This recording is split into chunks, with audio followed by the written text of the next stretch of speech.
Hola, hoy vamos a meternos de lleno en un viaje fascinante, el que hace el agua para volver desde la superficie terrestre hasta la atmósfera. Vamos a explorar el proceso clave que lo hace posible, la evaporación. Para tenerlo todo claro, esta es nuestra hoja de ruta. Primero, veremos qué es exactamente la evaporación. Luego, los distintos tipos que existen, qué factores la aceleran o la frenan, cómo se calcula y, lo más importante, por qué nos debería importar tanto. Venga, vamos al lío. Vamos a empezar por lo más básico, y para ello nada mejor que una pregunta de esas que seguramente nos hemos hecho 1000 veces. Parece que simplemente se esfuma, ¿verdad?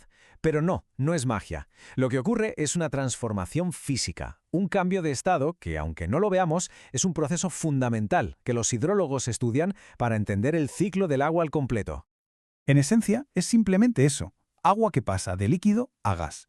Pero claro, lo que de verdad le interesa a la hidrología es poder medirlo, cuantificarlo, es decir, cuánta agua se evapora y a qué velocidad lo hace. Ahí está la clave de todo. Y ojo, porque para que esto ocurra hace falta energía. Un montón de energía, de hecho. Es lo que se conoce como calor latente de vaporización. Y este concepto, el de la energía, es tan importante que nos permite enfocar el problema desde dos perspectivas muy distintas pero que están totalmente conectadas entre sí. Por un lado, podemos usar el balance hídrico. Esto es básicamente como llevar las cuentas del agua. Vemos la lluvia que entra y le restamos lo que se evapora y lo que se va por los ríos. Por otro lado, tenemos el balance energético. Aquí lo que seguimos es el rastro de la energía del sol y vemos cómo se reparte. Una parte calienta el aire, otra el suelo, y la que nos interesa, la que se gasta en evaporar el agua. Pero la cosa se complica un poco, porque para medir bien este proceso, primero tenemos que saber de dónde viene exactamente el agua. Y es que cuando hablamos de evaporación, en realidad nos referimos a varios procesos distintos.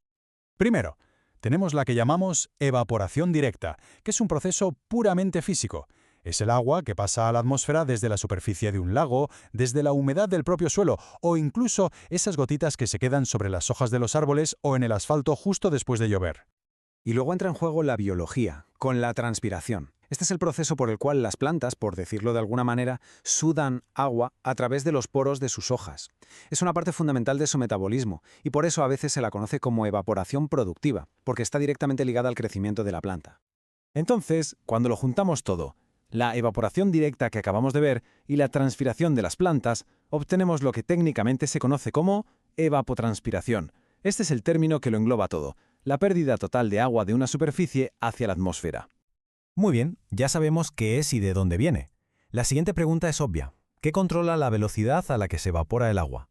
Pues bien, los factores se pueden agrupar en dos categorías principales. Podríamos imaginárnoslo como un pulso, una especie de tira y afloja. Hay algo que empuja el agua desde la superficie hacia arriba y algo que tira de ella, que la pide desde la atmósfera. Empecemos por la superficie. Un factor clave es su color, lo que técnicamente se llama albedo. Las superficies oscuras, como el agua, absorben muchísima energía solar, y esa energía es el motor de la evaporación. En cambio, la nieve fresca, que es muy blanca y brillante, refleja casi toda esa energía, por lo que la evaporación es muchísimo menor. Pero no es solo el color, ¿eh? También influye la rugosidad, que crea más o menos turbulencia con el viento, o la capacidad que tiene esa superficie para almacenar calor. Está claro que un bosque frondoso y un lago profundo no se van a comportar de la misma manera. Ahora miremos hacia arriba, a la atmósfera. Aquí el factor decisivo es la humedad relativa. Pensemos en el aire como si fuera una esponja. Si la esponja ya está empapada, es decir, si hay mucha humedad, apenas puede absorber más agua. Por eso en un día de mucho bochorno, la ropa tarda una eternidad en secarse. Y si a esa esponja seca le añadimos los otros ingredientes, la cosa se dispara.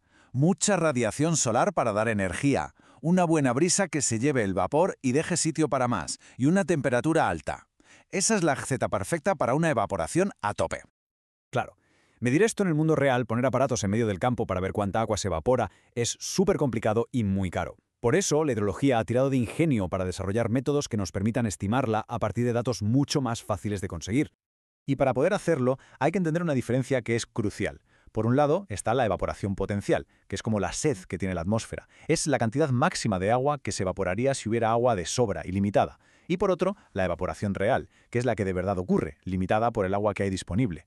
Una cosa es lo que la atmósfera quiere y otra muy distinta es lo que consigue. Y aquí entra en juego uno de los métodos más famosos y utilizados en todo el mundo, sobre todo en agricultura, el desarrollado por la FAO. Vamos a ver cómo funciona, porque es bastante lógico.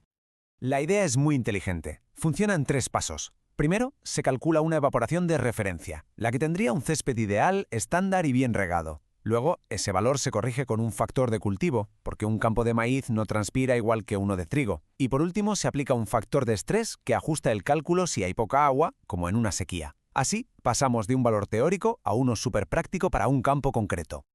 Muy bien, ya tenemos la teoría, los factores, las ecuaciones, pero ¿y qué? ¿Para qué sirve todo este esfuerzo en el mundo real? ¿Por qué es tan importante para hidrólogos, ingenieros y agricultores? Pues fijaos en este dato que es tremendo. El 70% de toda el agua dulce que usamos en el planeta va para la agricultura. El 70%. Así que saber cuánta agua va a necesitar un cultivo, cuánta va a evapotranspirar, no es un ejercicio académico. Es absolutamente clave para regar de forma eficiente, para gestionar bien nuestros embalses y, en definitiva, para garantizar la seguridad alimentaria. En resumen, la evaporación es un proceso complejo, movido por la energía del sol y un montón de factores ambientales. Hemos visto que hay varios tipos, físicos y biológicos. Y lo más importante, aprender a estimarla es vital para gestionar el agua, para la agricultura y hasta para entender cómo va a cambiar nuestro clima. Y esto nos deja con una reflexión final. Una pregunta que es más importante que nunca. Con el clima cambiando, con temperaturas que suben y patrones de lluvia que se alteran, ¿hasta qué punto se volverá crítica nuestra capacidad para predecir con exactitud la evaporación? Porque de ello dependerá, y mucho, cómo gestionemos el agua y la comida en el futuro que ya está aquí.